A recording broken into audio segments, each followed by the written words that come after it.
Howdy, scholars. Welcome to Bio 2. Today we are going to talk about the cardiac cycle. And before we do so, a few of you I noticed are still a little bit confused about the pathway of blood through the heart. So I'm going to give you a great trick to figure this out. It's called the memory castle. It's what I use if I need to remember a long series of things. It's what Greek philosophers used to remember long speeches way back in the day, well before the iPhones and storage devices like that. They just used their brains, if you can believe it or not. And I'll teach you the tricks of how they used it. So the first thing you need to do is find a place that you really know well, a place that you've traveled through many times, because in your brain you're going to picture yourself going through that same place. I personally use my house. I've been through just about every single inch of it. I know it very well, and I know a clear pathway from beginning to end, and all the things that are going to be there. You know, the front door. I know where the TV is. I know where the entryway is. I know where the kitchen is. So you start out. I would start with the front door. And since we're talking about the heart here, you need to associate something with the heart, the entrance to the heart, with something in your house. So I will think of my front door. This is not my front door. Please don't stalk me. But this is not my front door. So what I would do is I picture my front door, and I picture these two viney caves. And there's two of them. There's one on top of the other, a superior and an inferior viney cave, which sounds like vena cava. So that's how I remember the entrance to the heart is the superior and inferior vena cava. And the next thing I picture is, I can walk into my house and see the entryway, and I can picture a woman with really severe rheumatoid arthritis, just like a really old, decrepit old woman, and she's got really bad rheumatoid arthritis, which I can think of as RA, and that being the right atrium. So rheumatoid arthritis, right atrium, that's the next place that blood would go from the superior and inferior vena cava. Next, it's going to go through a valve, specifically the tricuspid valve. And if you want your imagery, what you picture in your house, to be maybe as weird or as creepy as possible. That way you'll really be able to picture it well. So I remember Jigsaw from Saw writing a trike, and that reminds me of the tricuspid valve in my living room, which is right next to the entryway. So you're going to do that. You can use my first three. You can use your own three, and you need to come up with 12, and those are 12 steps through the heart. That'll be an assignment. I will list it for you. Don't worry, but this is just kind of an explanation of what you need to do to build your own memory castle to help you remember all the steps of the heart. So, quick introduction. Now, let's talk about what the heart does. The atria and ventricles, the atria, even though they look kind of different, and the ventricles, even though they look kind of different, they have the same name because they work at the same time. So the atria, they constrict at the same time. That's called atrial systole. And then the ventricles, they're relaxed at that time because you want the blood to be able to go from the atria to the ventricles. Then the blood needs to go from the ventricles out to the rest of the body. So the ventricles are going to contract, and the atria are going to relax. So you're going to have ventricular systole and atrial diastole. Our valves, remember, our AV valves, our tricuspid and bicuspid valve, are going to help make sure blood doesn't go backwards, but that systole will push the blood out of the heart and to the rest of the body. And then there's a brief period of time where they're both relaxed, waiting for that next cycle. So with that, you also get a pressure rise and fall whenever there's a contraction and relaxation of the atria and ventricles. When the atria fill, the pressure is high in the atria than in the ventricles, and that way the force pushes the blood through the AV valves. Remember the to do the right thing, tricuspid valve, and the mitral valve on the other side. Those are open because the atria has higher pressure. It gets even higher when the atria contract, and that forces the rest of the blood into the ventricles. When the ventricles contract, that increases the pressure, and you'd think, oh, high pressure, now it's just going to go black. No, no, no. Evolution has helped us with that.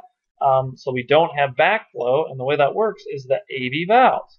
Remember, the papillary muscles that are attached to those chordae tendineae, which are attached to the valves, and that makes sure that they close down. They make sure that the blood only goes out through the aortic and the pulmonary valves to make sure that blood is going out the way we want it. It isn't going back and mixing old deoxygenated blood with reoxygenated blood and things like that to make sure that our system's as efficient as possible.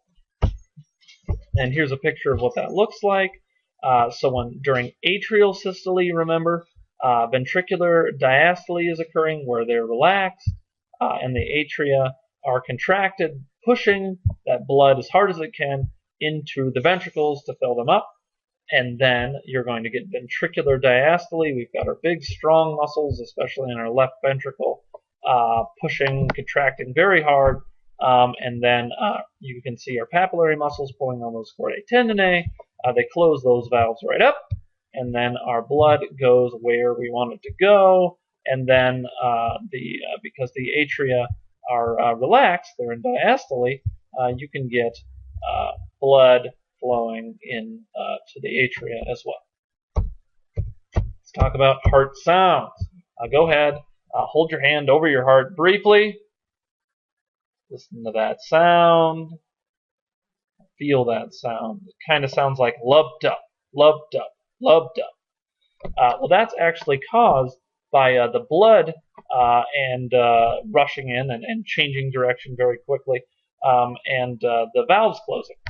So the first sound, it's mostly because the ventricles are so strong, their action is going to cause most of the sound. So that first sound, the lub, is caused when the ventricles close tight and those AV valves snap closed. Those snap closed, that's the lub. And then the second sound is when the ventricles relax and the pulmonary and aortic valves, which have been forced open by the ventricles, those close too. So lub, that's contraction, forcing the AV valves, and then the dub, that's the ventricles relaxing, and the pulmonary and aortic valves close themselves. Lub, dub. So we have cardiac muscle fibers, and that is due to something called a syncytium. You see it's right here, and that's a mass of merging cells that kind of work together. And there's two. One is the atria. The atria syncytium, again, that's working together. And then the other is ventricular syncytium. It's attached to the ventricles. That makes sense, right? And also, I know you've definitely seen at least this word here, pacemaker. Now that's talking about an artificial pacemaker because we, the scientists of the world, engineers and the like, they have figured out how to mimic this in the heart. But the body itself comes with its own built-in pacemaker called the SA node. And that's electrical tissue that distributes impulses in that heart tissue, the middle layer, the myocardium, and that helps make sure that the heart is beating at the right pace. You don't want to murmur where it's not beating right. You want it to do that nice lub dub at the right pace. As quickly as it needs to be if you're running, or as slowly as it needs to be if you're nice and relaxed and sleeping. Not in my class, of course, but in some other situation. So the SA node, it's a cardiac muscle. It is right at the right atrium. It's the beginning one, and it generates the impulses for the heartbeat. They then travel to the atrial syncytium. Remember this fun word, syncytium. Then the atria contracts. We have our atrial systole. and the impulses are passed to the AV node. The AV node, where do we think that is? Oh yeah, of course, it's at the junction between the atria and the ventricles. That makes sense, right? Right there at the tip of the septum is where it is.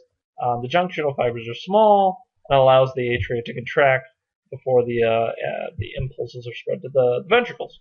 And then the AV fibers, they go down to the Purkinje fibers, and those lead into the papillary muscles. Remember, these are crazy important because they need to make sure that blood only goes one way. It goes out the pulmonary and aortic valves to make sure that it doesn't go back into the atria. And those Purkinje fibers, the fun words that are very fun to say, they cause the papillary muscles to contract when the ventricles do. Oh, okay. All these crazy words, these are going to start to make sense because now you have a picture. So, right here, this is your pacemaker, your SA node, right up here. You see that this goes on to innervate the AV node. I didn't lie to you. It's right here between the atria and the ventricles, right here. Those right by the septum go on to form the Purkinje fibers. Look at these Purkinje fibers, which innervate the papillary muscles. Gosh, I wish I could lie to you, but I just can't, guys. So, you guys have probably also heard this word as well. You may have heard it called an EKG, but more commonly now it's ECG, electrocardiogram, and that's just basically a reading of the electrical changes that occur during the cardiac cycle. You've maybe seen it on an ER, or you've seen it on a Grey's Anatomy, some other medical show that maybe you guys are more hip and know. But yeah, it's that little blippy thing that I'm going to show you very soon. And it's just recording action potentials that stimulate cardiac muscle to contract. And it's usually there are leads and little attachments to the skin because bodily fluids actually conduct the electrical current. You know, you've got all those ions on there, and they conduct the current, so we don't have to actually jam probes inside your chest every time we need an ECG. It's pretty nice. So there's three parts. There's the P wave. That's the first little blip. And that's the depolarization of the atria. So that's when the atria start to contract. And then there's the QRS complex. That's the depolarization of the ventricles when those start to contract, and then the repolarization of the atria after they've contracted. And then we have the T wave. That's the last little part. Look at that. P, Q, R, S, T. Isn't that neat? It's almost in like alphabetical order or something. It is in alphabetical order. And the last wave, it shows the repolarization of the ventricles. So I'll show you what that looks like. Look, right here. I told you you've seen this before. So in reality, it kind of looks like this. The most noticeable part is the QRS wave. But make sure you know the first little blip is the P. We've got our QRS, and then we've got our T wave. So again, maybe this is better over here. The P, this is our atrial depolarization. The QRS, this is the ventricular depolarization where those fire. You can't see the atrial repolarization where it goes back to normal and gets ready to fire again. And then this is the ventricular repolarization where everything gets ready back to go so it can go blip one more time.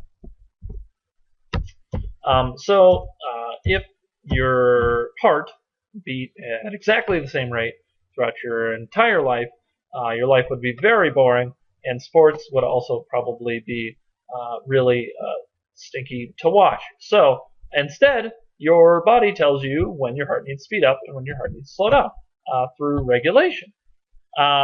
It's controlled by the central nervous system. The SA node is innervated by both the sympathetic and the parasympathetic nervous system. It's maybe the most important place where these two interact with each other. Because remember, sympathetic, oh no, it's a bear, it's gonna come and eat me, I should probably get that blood flowing so I can use my muscles as quickly as possible. That's going to increase the heart rate. And then parasympathetic, everything's cool, everything's chill, we don't need to worry about the world, let's take a little nap. That's going to decrease the heart rate to make you less stressed and more calm. The cardiac control center in the medulla oblongata, remember that fun guy, maintains a balance between these two systems, and that uses receptors in blood vessels called baroreceptors. Just like a barometer measures pressure in the air, baroreceptors are little pressure receptors that detect blood pressure throughout our body. And other factors can increase heart rate: the cerebrum, the hypothalamus, body temperature, and concentration of ions. That's part of the reason why you don't want an excess of sodium. It can mess with heart rate and heart pressure and or blood pressure and the like. Here is a nice complicated diagram. Just to kind of make it simple, you can see you have aortic baroreceptors. Remember, I talked about the most famous vessel here, the aorta. And we've also got carotid up in our neck. We'll talk about these later. Baroreceptors there too, where they detect how fast the heart is beating. That's going to send messages to the brain, which is going to go on and either use the parasympathetic system to slow down the heart at the AV and the SA node, or it's going to innervate sympathetic nerves, where you have AV, you have SA node innervation, you have Purkinje fiber innervation to really pump things up. And that is all we're going to talk about today. There's plenty more learning to be done today about the heart and everything. So head on out and do the remainder of the assignment. I hope you guys enjoyed learning about this stuff as much as I enjoyed talking about it.